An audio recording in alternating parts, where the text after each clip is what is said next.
Hi, we are the Good Ship Illustration and we run online courses to help illustrators and image makers navigate a creative career.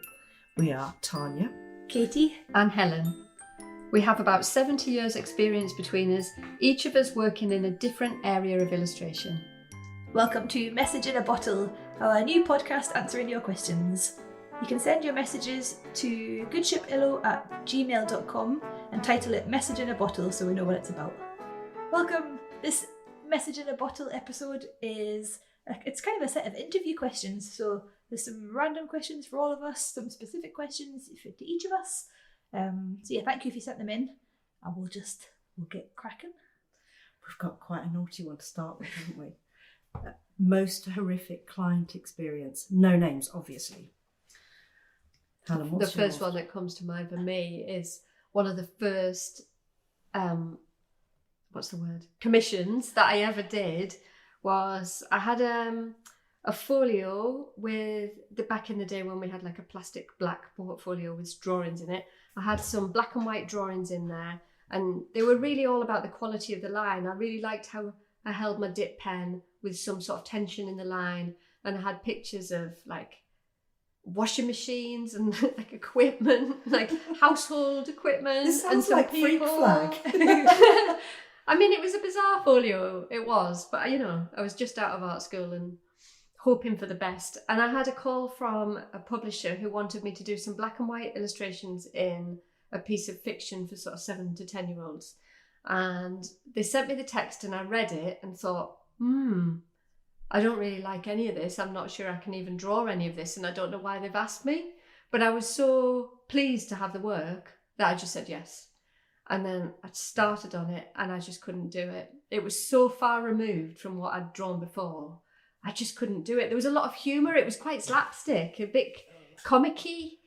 And there were lots of like pranks that happened in the book, and it felt like they should have asked somebody who does cartoony work, and it wasn't me, and it just felt all wrong. Anyway, I managed like pulling teeth to do some drawings, sent them off, and I remember the editor or art director rang me up and accused me of stealing somebody else's folio, that the folio that she'd seen actually wasn't mine. Because the work was so different. The work was so different because it was so painful and difficult to do and so far removed from anything that I had in my folio that she accused me that the folio wasn't mine and took the project off me.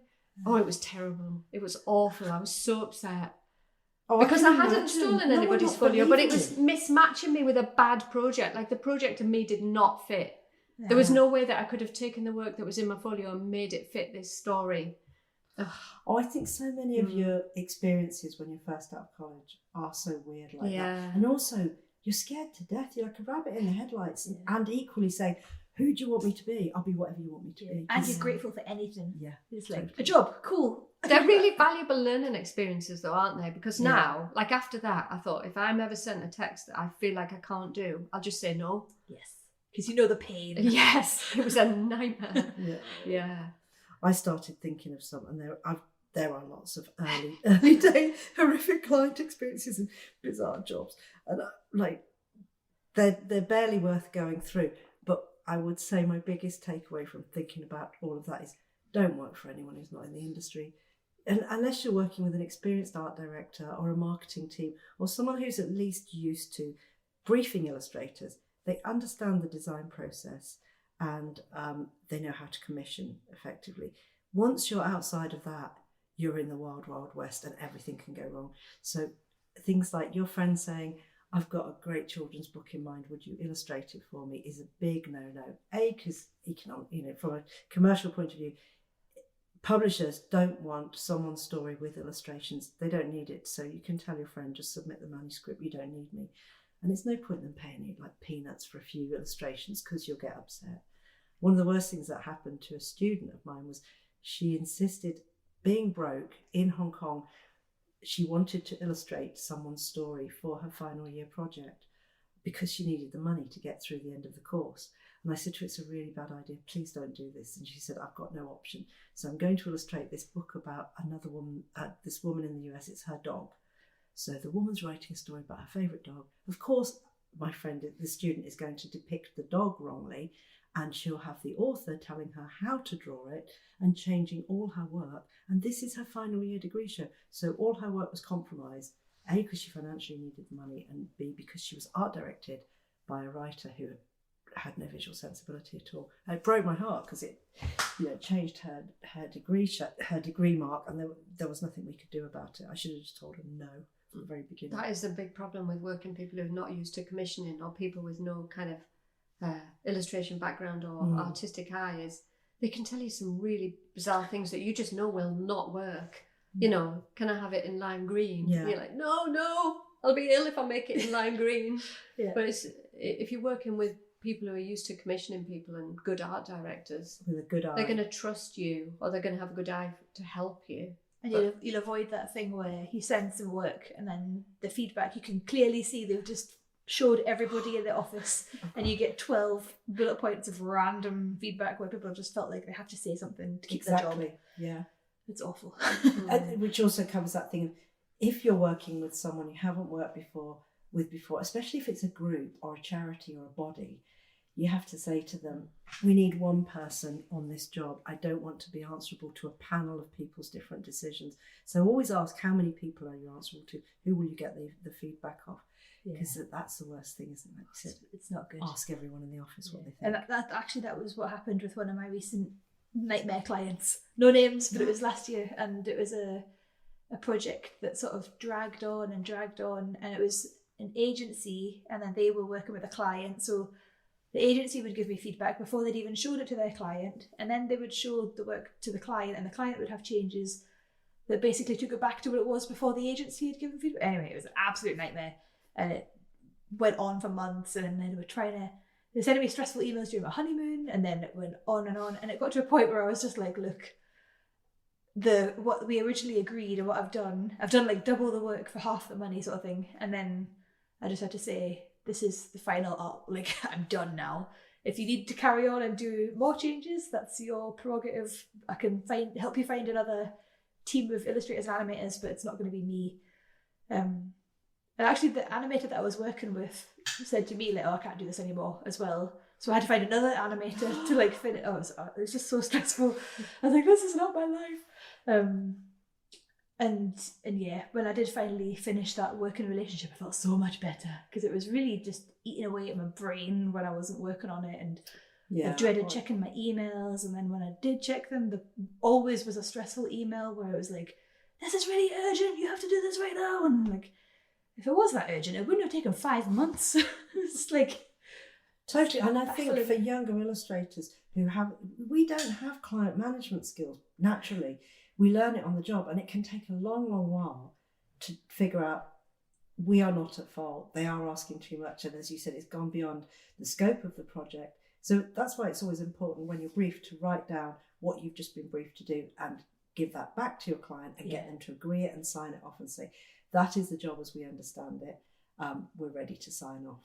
Because anything outside of the scope of that project needs to be charged for. So you have to know the boundaries. And also remember, you can sack the client. As long as you wouldn't be liable in terms of any contract that you've agreed, I think you can walk away from projects, and you can negotiate that with the client.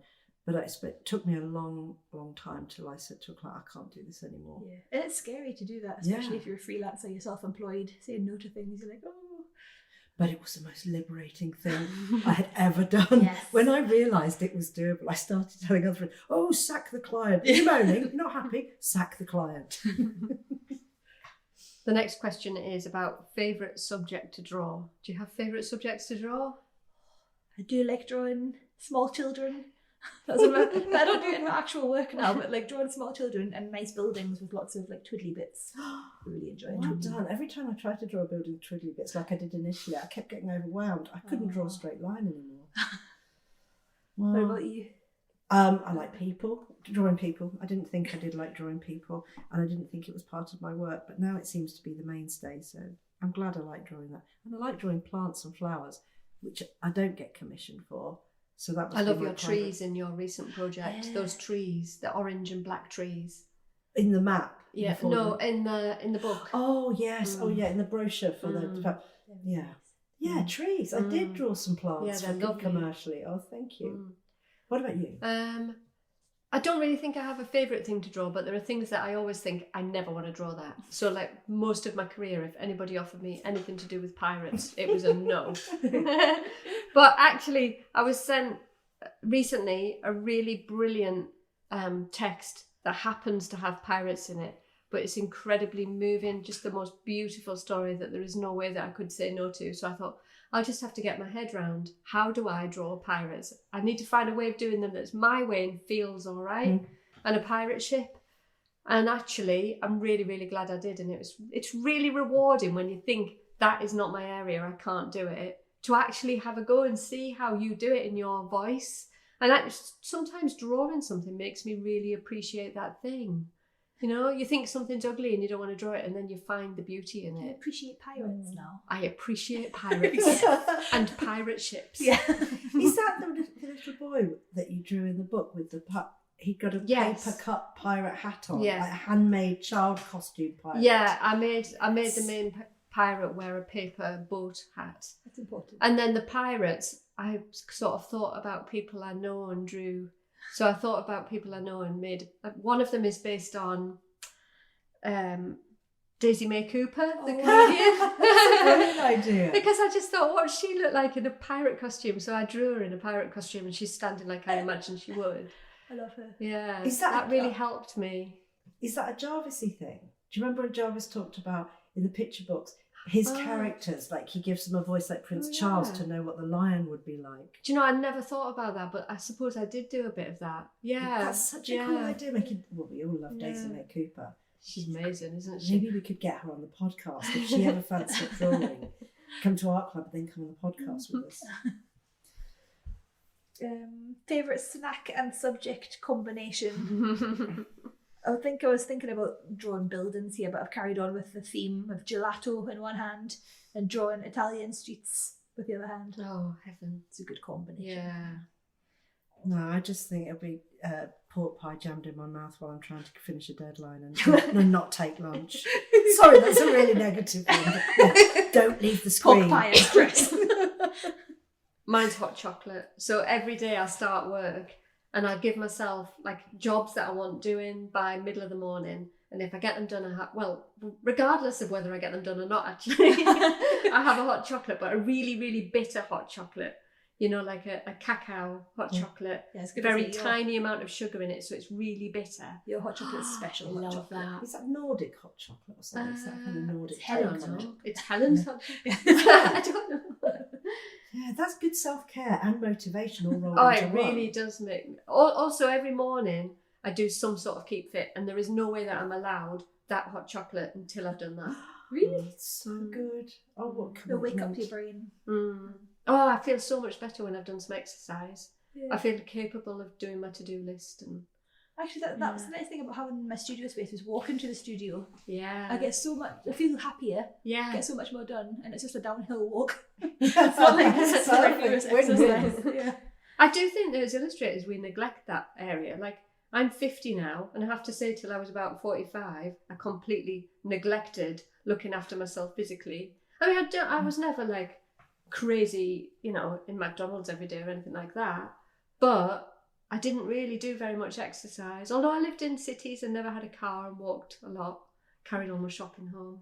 But in the last few years, I've really realised that if I do stuff to keep fit, I feel mentally better and all of my work feels easier and better and I feel like I can do it. Yeah. Will you phone me up every morning and just tell me?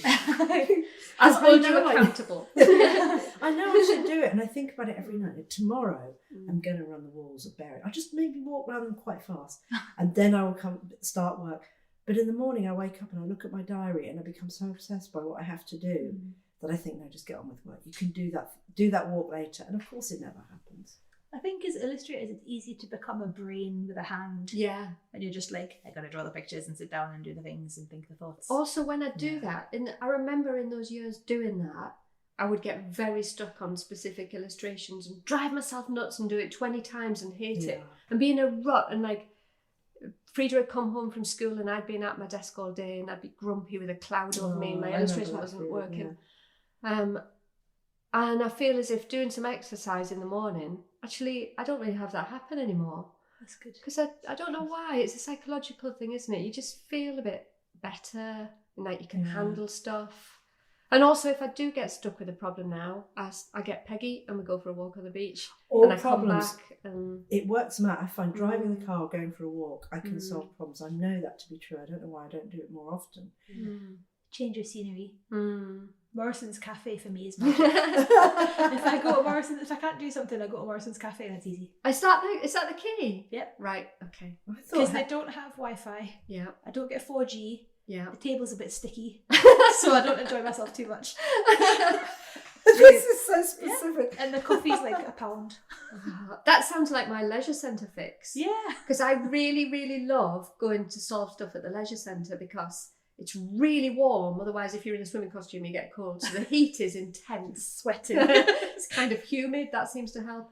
Also, there's that lovely noise of all the kids splashing about in the pool. It's like a lovely white noise. I like that noise, that echoey spatial noise. That helps me. It helps me write when I'm trying to write a story. I feel like I can go into a bit of a trance in the leisure centre cafe. Horses for courses. I love it that other people would say, I would book a retreat in Italy. I would be terrible on a retreat in Italy. I'd be stressed because I wasn't at home. I'd be feeling a bit sick because other people might be doing better than I was doing. No, that is really no good. IKEA cafe works as well. If you does it? But it's quite far. You got to be really invested. But this jumps to that next question. We've half answered it. Someone said, what's the musical accompaniment best suits your illustrations, or which sound effects? So I like lo-fi beats or like white noise backgroundy, because music's great for walking or like making myself move, but if I'm sitting down drawing or listening, concentrating, I can't have things. I agree. I don't like music to draw or write to because it changes my mood. It might not be the mood of the illustration. I find it too intrusive. So I really like, it's similar to you really, it's background kind of white noise, and I really like the Chris Watson sound recordings of nature, and there's one in particular of Holy Island, which is basically the noise that we can hear outside of our windows now. I should open my window. Why do that when you can get it through Spotify? Yeah. Because you'd have to put 2 dressing gowns on because it'd be so cold to listen to the birds. It's true. Yeah. Practicality. So yeah, Chris Watson, and also that brilliant Harry Hill podcast called Noise. So he records the noise of whatever he's doing that day. So if he's just working in his office, you can just hear him like typing on his computer. Maybe his dog stretches a bit, noise outside the window, cars going past. Then at some point, and you don't know when, he's going to make a noise, and it might be like he blows a raspberry or he shouts something, and then as soon as he said the noise, he says, well, that was the noise is finished, there won't be another noise. If you want to listen to the end, you're welcome. And then there's just another half hour of Harry driving somewhere. Or amazing. It's brilliant. It's really good. So niche. I feel like there's somebody in the office working with me. Exactly. That's like rent a studio partner. Maybe other public figures that you like could record podcasts of them pootling around. As long as it came with a certificate of authenticity and there was a picture of them in that space, and they just didn't outsource it to someone else. You know what I mean? Would that let you down? Yeah, and you didn't know. If I find out that was not Harry, I'll be really, really disappointed. It just wouldn't be the same. No. It's a genius idea.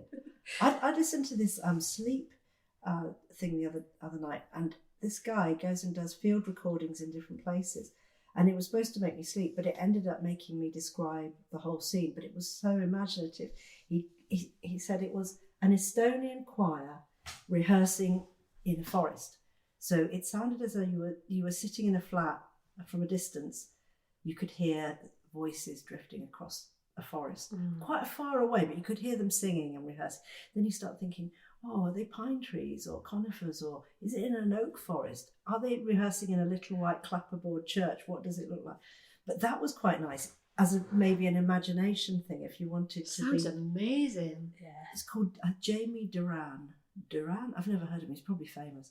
And he introduces it with a bit of a description, and he has lots of different kind of soundscapes. So you could use it as a way to trigger imaginations for drawings. Like, you could draw from sounds like that if you're given some context. We did that at art school once, I remember. Were you there, Tanya? You didn't come to UIST, did you? Did you come I did. on the UIST Yes. trip? I don't think you were on my UIST trip. There were 2 US trips with Zane. Yeah, but I don't think you were on the one I was on. Maybe not. Anyway, at one point Zane took us out and it was the middle of the night, pitch black, like midnight or something. So cool. We all have to go across the fields to the sand dunes, sit in the sand dunes. He split us all up so we couldn't see each other. So you just sat in the pitch black, no street lights because we're on a Hebridean island. And you could hear seabirds like suddenly taking fright and lifting off the sea and flying into the air and stuff. You had to draw it. Wow. And he said the spirits would lead you to the right thing from your pencil case. I always remember that. I sat there in tears. It was so scary because what we didn't know is that he was down in the bottom of the sand dunes with a rope, spinning it to make this noise. It was really scary, really, really terrifying. I sat there crying, but I made some drawings that I just really, really love. I've still got them now. I have to dig them out. That's drawings of birds taking off from the sea, but they're just they're drawings of sounds with me feeling intense fear. That's the get uncomfortable thing taken to the nth degree. I love those drawings. They're some of my favourite drawings. That was really special. That happened over 2 or 3 years. That the head of department, Mick, got his friend Zane, who's almost like, he was like a shaman, and took us out. He was a Navajo Geordie. Really? That's what he was, isn't it? Title. He was a Navajo. His heritage was Navajo Indian. Was he actually? Navajo descent, whatever the words are. Yeah. But I think but he was adopted and brought up in Newcastle. I think so. But you look at how colleges and schools work now. I don't know whether you'd ever be allowed to say this is a valuable experience for illustrators. We're going to go to a Hebridean island and we're going to do a lot of personal self-development risk stuff assessment in nature. for going out. He made us walk through a lake. So he started to walk through over the Hebridean island. He's marching in front, we're all following, one by one behind with backpacks on. We're all just walking. Wherever he goes, we're walking like ducklings behind him.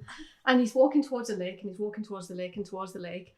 And then in the lake, and then walking through the lake, and none of us asked any questions. We were just like, right, through we're the all lake walking through the lake. Oh my goodness. So you can see what made Helen Stevens the illustrator she is today. Too compliant. That's what happens at art school.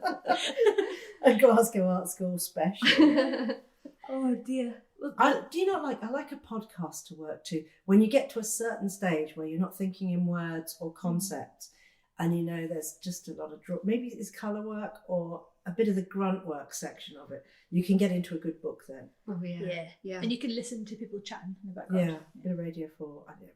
Every illustrator listens to Radio 4, don't they? So the next question is, can you think of a time when you went against someone's advice and how it turned out, good or bad? Yeah. And the first one that comes to mind for me was high school. When you finish your GCSEs in the UK, you choose your A-levels, or you choose them a little bit before, but I chose music. It was popular music performance is what I was going to do because I wanted to be a guitarist. And I also did art and photography and German. I just did what was fun, basically. But the head teacher called me in for a meeting because he was like, basically told me off my choices, and he was like, "You're wasting your brain. You're very academic. Like you could just do these things as hobbies. They're very nice. Do them as hobbies, but like pick a proper subject to study next." I was like 15, 16 years old, so I was like, no, I won't be ignoring you. Are you like that age, Katie? Yeah, I think at that point I was like, I like playing guitar. I don't want to be good for you. I don't want to do something real and proper. Inverted commas. Yeah. But you knew what you wanted even at that age. Well, I didn't. I just wanted to do nice things that I liked. Like I can't imagine writing essays and having. And look how it turned out. Got there in there. Does he still live in Berwick? Can we go and speak to him? No, he's moved away. Mr. Quinlan. Sure, he meant well. I'm always going against my own initial advice, and it happens every time in a project. And each time I think, it won't happen this time. This is a brilliant idea, and I'm going to tell the client this is how we're going to do it because this will work so well. And halfway through doing that, I think, no, I've had a much better idea. This is going to be so much better. And I have to go back to them and say, that thing I really sold you as an idea, I've completely changed my mind. So, I go against myself quite regularly. I understand that though, because I think sometimes at the beginning of a project, you think you know where it's going to go. Yeah. And then as soon as you actually start on it, you realise there's either a more interesting avenue or actually that one's not. It seemed like the obvious answer, but it's not going to work. Yeah. So I can see why. You have a plan in your head and you want to tell them, I know what I'm doing. It's going like this. But And also, then- if it's like a 2-week project, you think, I don't want to mess around too long because I know what it is. Here's the idea.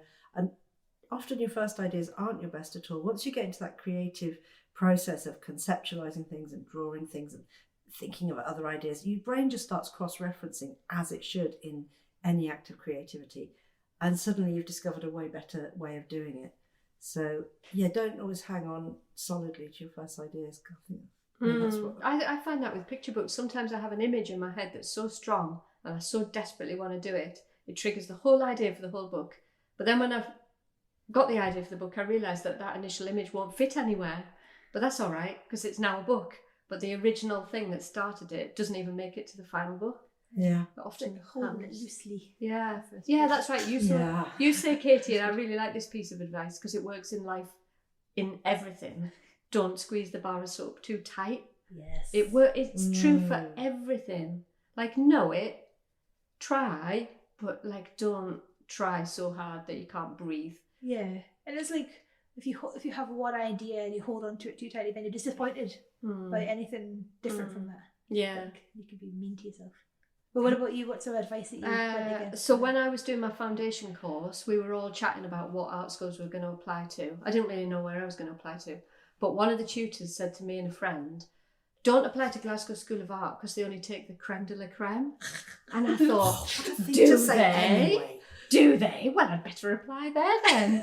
And so I did, and thank God I did, because Tania was my tutor. And so it worked out brilliantly. Yeah, and I can testify you were top dollar there. Aww. You came out as a great student. So what rubbish they told you? I wonder if it was reverse psychology. If it was, it worked. It worked really well. Hook, line and sinker. Don't you think that most people in the creative industry get there as a result of they don't like being told what to do anyway, and that's probably why we're here in the first place. Because I was trying to think of think of the question genuinely. What advice have you received that you? I ignore everyone's advice. Don't listen to advice. When did I last hear any advice? I'm sure that's a kind of bullshit attitude, isn't it? Especially you. I feel like I hate advice. Even when in the long term I know it was good. Yeah.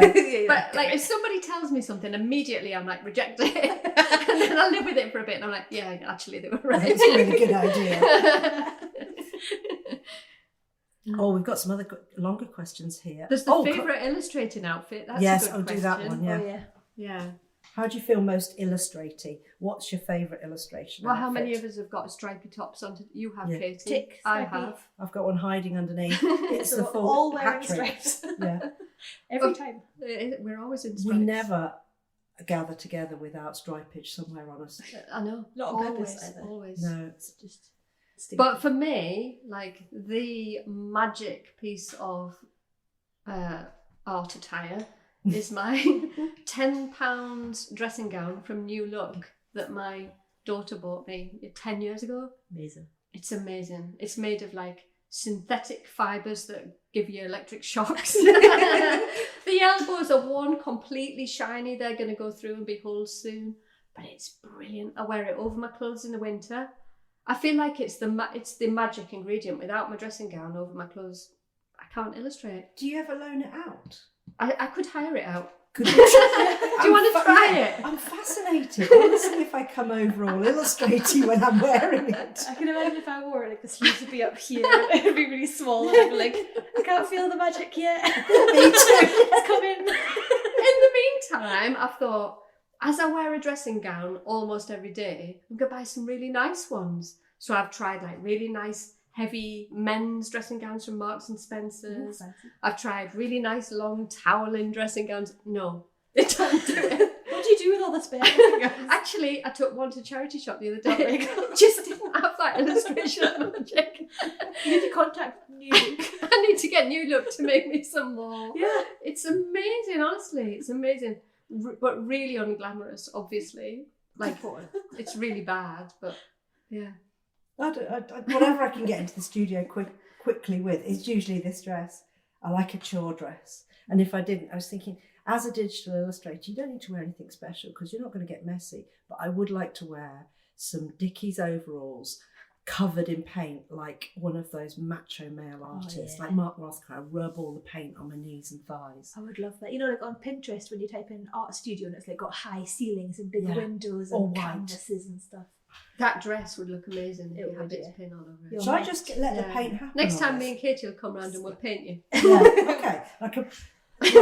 I love it when Britta goes up the high street. She wears her duster paint coat and it's properly got paint on it. If she's rushing up to post a painting, she's like a picture of a real artist.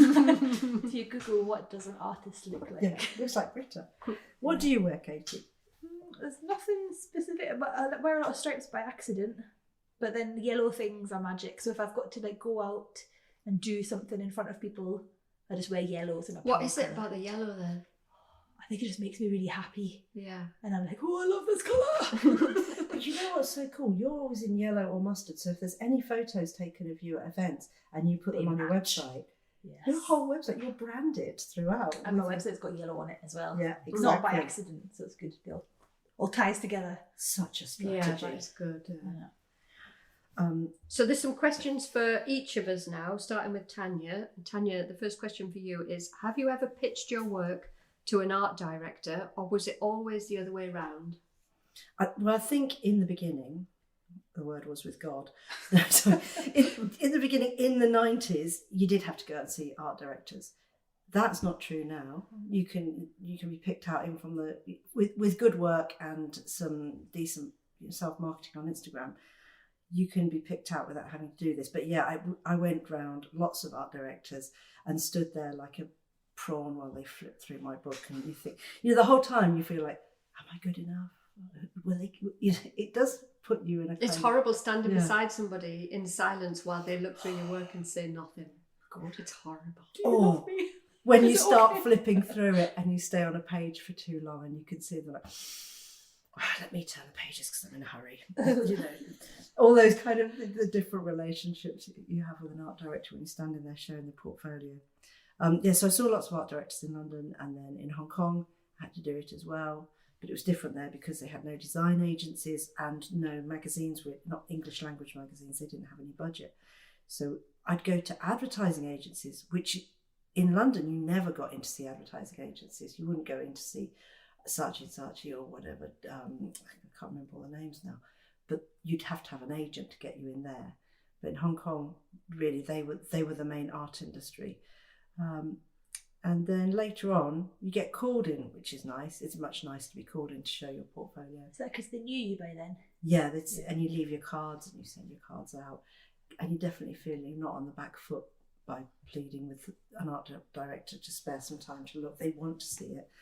And then after that, don't go out at all. You just have a good website. So all younger illustrators who don't have to go through the chore of showing their portfolio. But what was weird, I was speaking to Jill Calder, and she said with her agent, they still have a printed portfolio. Do you remember we were talking the other day and saying that the real portfolio is redundant because everyone's got a website, but certain agents, and I guess it's because the agents like to go and take the book to the client and you make your own book. So Jill has a large hand-bound leather book with printed pages in it. And of course, when the work renews, you've got to renew the whole, physical book. What a palaver. I'm just thinking when I was last at the Bologna Book Fair in the agents section, all of the agents are at desks like at school, lined up in this huge room. Oh, yeah. And all of them have got a proper portfolio that they show people's work. I'd forgotten about that as well. My agent has a proper plastic black portfolio that they've printed out of your work. Yeah. And didn't we say about 2 podcasts ago? No, nobody has portfolios. Well, I don't have a folio though, no. but the agent does. I suppose for that bit of the industry, agents need physical copies for now anyway. Yeah. But how much longer? Exactly. A good website, Katie's lessons on search engine optimization. Yeah, and you don't have to go out to clients anymore. I mean, obviously you can still write to clients and agents. Like the other day I found a nice agent in China, and Sunday morning I thought I'd just say, oh, do you fancy having a look at my website? Anyway, they haven't replied. There's another question here for you, Tanya. It says, you mentioned you live in Hong Kong and created lovely maps and murals. How did you get that work? Is this your dream work? The maps I got when I worked at the South China Morning Post, and I had a regular weekly job with them, and the food and wine lady said, "Oh, we need some maps for the wine articles," which was a great idea. And I just did loads of maps, and it was the mid-90s. There weren't many other mappers around, and I taught myself to do it. It was really difficult to research because it was early internet days, and there was no Google Maps. So anyway, but that was how I started doing it. And murals and other things, I would just get approached by, I can't think of the right word, like property developers, people who owned the shopping centres and things like that. And that was really exciting. And technically I had to learn how to create digital images that would scale up and not lose any resolution. So there was a lot of work on Illustrator that I wasn't that familiar with, because I really wanted to avoid painting them. And people always want you to paint murals. But it's a lot of work, isn't it, Katie? Drawing things large, especially it's tiring, physically, exhausting. Yeah. So that was how that came about. And Katie, there's a question for you here. She said, I heard in an interview that you are also an introvert. How does knowing this about yourself help navigate your career choices and also get you lots of work that you love? Yeah, I feel like anything you do to get to know yourself better benefits your work and your life, because you know what comes easily to you, you know what gives you energy. And it's the same as when we were talking earlier about the lessons you learn with nightmare clients and stuff. You learn from each one of those, and then the other things you learn, whether you're an introvert or not, that really helps. So for me, I know that I need lots of downtime. And it's not that I hate people or anything, not like I'm a hermit that doesn't speak to anyone. She likes us. Yeah, I like these two. But I can be in a room full of people and chat to everyone, and I'm not completely weird. But afterwards I need a lot of recovery time, and I'm exhausted. When I used to just do in-person events, it would take 3 days after one event to feel better. I need naps every day pretty much. Very clear deadlines. Live event pressure really helps me to get my work done. And I really just can't be bothered with small talk. I don't know if that's an introvert thing, or if you're just life's too short, I don't care. How are you doing? Oh, I'm fine. I was oh god. No, I don't think I'm in agreement with that. Yeah. Oh, it's boring. I really like people where it cuts to the chase, you're straight into the nitty-gritty of life without small talk. Yeah. I can't do it. Much more interesting. And also I love talking about goals and business stuff and feelings and exactly. Bits, but you can work intensely, can't you? And what you do is really demanding, and if you're doing 3 hours, every minute in those 3 hours you're completely engaged, aren't you? You don't kind of vague out like I do at my desk, because you've got to illustrate what's happening as it's happening in the moment. Definitely. And that's the nice thing about live illustration, discovering for me that I can work in that way for 3 hours really solidly and work the whole time. Whereas if I had 3 hours to draw one tiny illustration, I would procrastinate and faff, and it would expand to fill the whole time, and I'd beat myself up the whole way through. So it's just a nice way of working. Isn't it like performance as well, though, that an actor or a musician could perform for 3 hours and then they'd be exhausted, wouldn't they? Because that's what you're doing. Yeah, and knowing people are watching makes it much easier for me, because it's the stress. I think it's a nice healthy level of stress that makes me do the job. Yeah. Maybe that could be the key to my procrastination. But a lot of people are that sounds like my worst nightmare. Yeah. Someone just watching me draw, and I'm I don't mind. It's the same as art club. Yeah. And it's really helpful, isn't it, to get over those inhibitions of, you do a drawing, it might not go well, you do another one, it might go well. Yeah. And it doesn't really matter, because you could do 1 million drawings in your life, and 500,000 or more are going to be bad. I'm not talking about you specifically, I mean me as well. Everybody. It's really nice to get over those inhibitions and just say, loads of the drawings I do are rubbish. Yeah. And own it. And once you get stuck in and you feel confident, your work's usually fine anyway. Yeah, exactly. Yeah. And under the pressure of that, I can imagine under that pressure, you actually do, you're firing really fast, and you're listening and you're drawing at the same time. It's almost like the bigger the client, the slightly more scared I am, the better my work gets. Because I'm it has to be really good. It's very intense, isn't it? I don't know whether I could do that. It's brilliant. I couldn't do that, but you could. And what you do, you've figured out works for yourself, and you've authored your own career, rather than, as we said before, going 9 to 5, 5 days a week to an office. Oh yeah, and that was the other thing. I've tried working in an office, and it doesn't. I don't like having a boss. I don't like being stuck in an office for however many hours it is. Yeah, it's rubbish. You can take control if you're prepared to live on Yes. peanuts occasionally. And then someone else said, this is the stuff you like, Katie. You spoke about search engine optimization, SEO for your website. Could you share your experience with it and if you have any tips? Yeah, I've got to be careful because I could talk for hours and go into full-on nerd mode. But the most basic SEO tip is to just write words on your website. And the words can be renaming your images so that it makes sense. And like, name your images as if you're describing them. Like, what's in the image, what is it of? It's an illustration. And you can also use things like your geographical location. So if you're an illustrator in Edinburgh, for instance, like Edinburgh illustrator, Joe blogs, drawing of dog on street. And then like, you just never know what people are going to search for, and you'll pop up. But the really important thing is to actually give Google a clue of what you're on about. And if you're really feeling excited about search engines, you can start writing blog posts, make your about page really descriptive. Any other places you can jam words in, like alt text and metadata, it's all that makes your website more accessible as well. And I think with most websites now, it's really easy to like go through and add those things. But I'll stop there because some people will be like, this is so boring. Oh my God. I love it. I can't wait till we're going to do the business course and get Katie to talk lots about SEO because I need to do it as well. So I'm going to get my free lesson off you. It's really, it's boring, but it's really exciting when it works. Helen, there's a question for you. Would you say there's room for everyone in the picture book world if we wanted to publish through a publisher in these times? Yes. I.e. not self-publish. Yes, there's definitely room for everybody. If you've ever been to the Bologna Book Fair, where all the publishers arrive every year in spring, they all arrive with their books and they sell co-editions, so foreign language editions, to each other. So they all sell all of their books all over the world. It is huge. There are publishers from everywhere. I wish I knew how many publishers there are. Hundreds of them. There's no way you could see the whole exhibition centre in one day. You'd need a little golf cart to take you around it all. But it's amazing. And the variety of stuff published all over the world as well. No matter what your work is, there is somewhere that is publishing your work. Like, for example, I really like going and finding books that are published in the countries that are really culturally different to our own.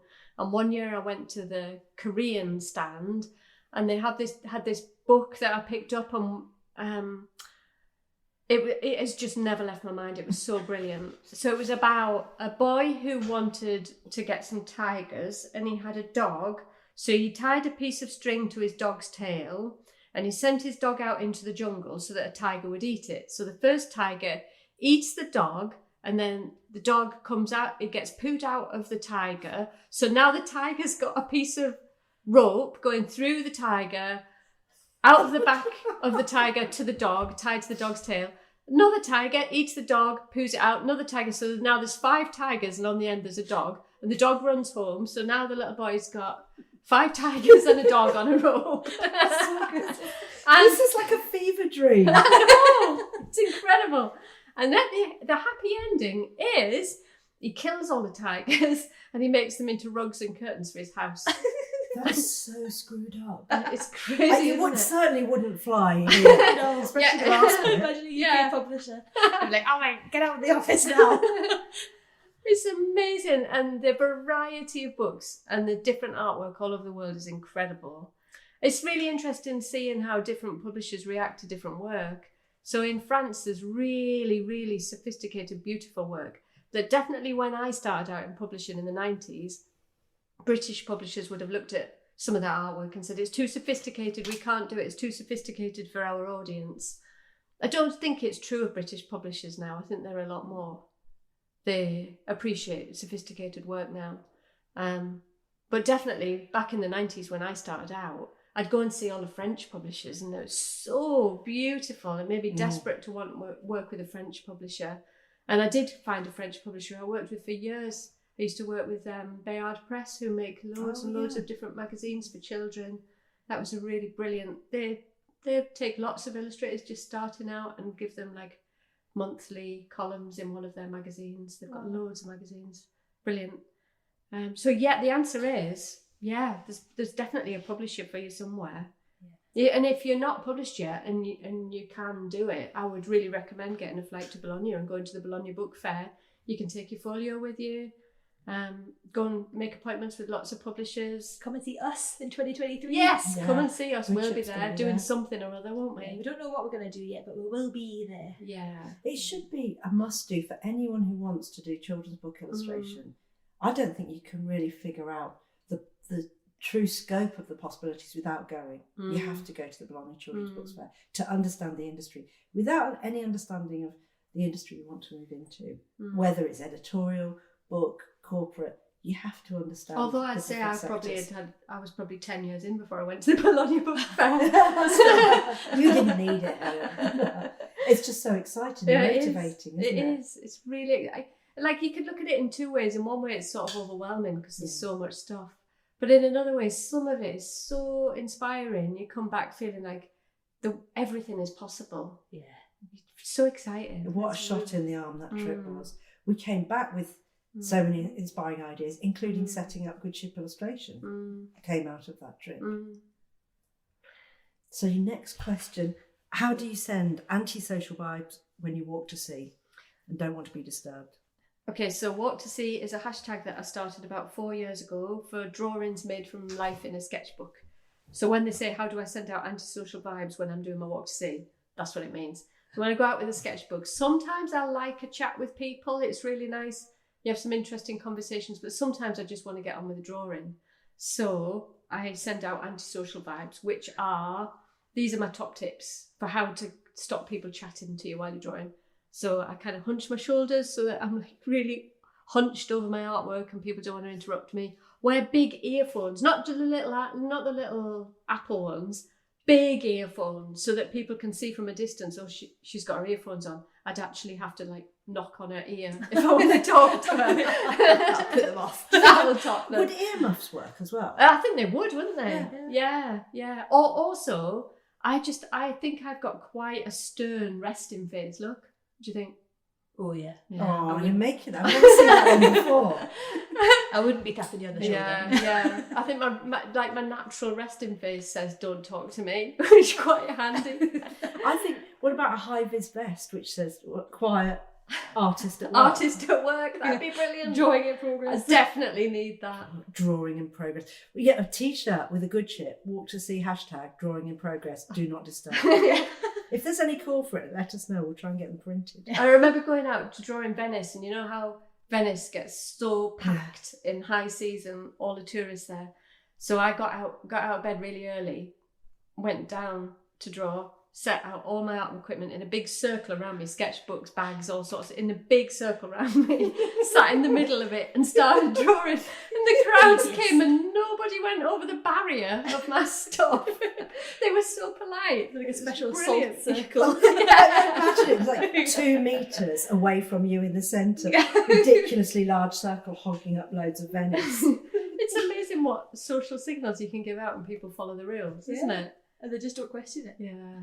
But I have to tell you about once when I interrupted somebody who was drawing. So there was a period where after we'd lived in London, we decided to move up here, and we sold the flat in London and stayed with my mum and dad in Darlington a bit while we bought somewhere up here.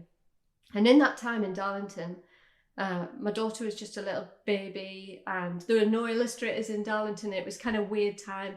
And I set out with my daughter in the buggy for a sleep one day and ended up in a cafe, got a cup of tea in the cafe just while she snoozed. And then I spotted in the corner of the cafe, there's a guy drawing. And I was so excited. I was like, he's one of me. What's he drawing? I'm going to go and have a look. And I went over and went, oh, you're drawing. What are you drawing? And looked. And it was like a pornographic fantasy figure of a woman out of his head. And I was like, oh, right, yeah. Walked off. Did that work? Because that kept you away, didn't it? So if you want to make people go away, just have a picture of a naked lady. Exactly. So you offensive drawing. Yeah. It's so funny how sometimes people will be like in the distance and they'll see me drawing, they'll look over and watch me drawing, and then they'll walk over and have a look and then go say in a really shocked voice, oh, that's actually quite good. As if there's something about my body that looks like I've been really, really bad. I thought you'd be rubbish. I've had that when people come over and they're like, oh, you could maybe do this professionally. Thanks. Oh, dear. I remember one guy stopped, while I was drawing, he kind of lingered behind me for ages, walked off, and then he came back and he went, you know, you should get a camera. I've got one. Look at mine. And started showing me his camera. Really? Yeah. Well, because like it's easier than drawing. Yeah, why bother with that drawing thing? Yeah. Oh, that's funny. So yeah, walk to see, the hashtag to do your life, send your drawings from life from and post on Instagram. Yeah, if you do drawing from life, tag it walk to see. And I try and share them regularly on my stories. I'll pick my favourite and share them. And that's a really good way for you to find new followers. If you follow the hashtag, you're going to find loads of fellow sketchbookers. So brilliant. I think maybe there's like 60,000 contributions on there now. And it's It's so lovely to amazing. follow because it makes your Instagram a nice place to be because you just see Yeah. inspiring drawings every single day. Yeah.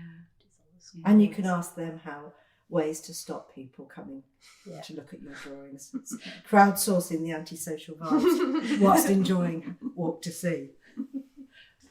Well, so till the next podcast. Yeah. Thank you very much. Send your message in a bottle in. And if you'd like to learn more about The Good Ship, you can go to www.thegoodshipillustration.com. And we also hang out on Instagram. We're at The Good Ship Illustration. And yeah, we'll see you later. Brilliant. Bye. Bye. Bye.